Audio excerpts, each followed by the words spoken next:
Baltimore is vulnerable to any rise in sea level because it has 60 miles, 96 kilometers, of coastline and one of the country's largest ports, according to the complaint, which points to research linking oil and gas production with rising sea levels. The lawsuit, filed in Baltimore Circuit Court, says Baltimore has been impacted by sea level rise and climate change, leading to property damage, economic injuries, and impacts to public health. It says the Baltimore area has suffered 2,1,000-year storms within 3 years. The lawsuit accuses oil and gas companies of knowing about a link between climate change and fossil fuel production for nearly 50 years, yet working to hide the dangers and protect their assets rather than minimize the damage. The complaint seeks unspecified damages, penalties, and relief.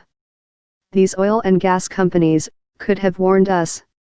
They could have taken steps to minimize or avoid the damage. In fact, they had a responsibility to do both, but they didn't, and that's why we are taking them to court, City Solicitor Andre Davis said in a statement.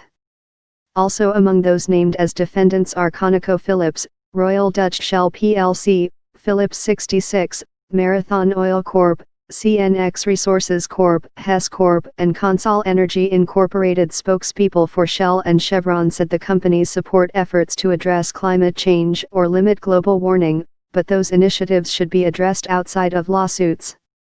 We believe climate change is a complex societal challenge that should be addressed through sound government policy and cultural change, not by the courts, Shell spokesman Curtis Smith said in an email. A Phillips 66 spokesman declined to comment, and a CNX Resources spokesman said the company had not yet been served, so was unable to comment. Spokespeople for the other oil companies were not immediately available to comment.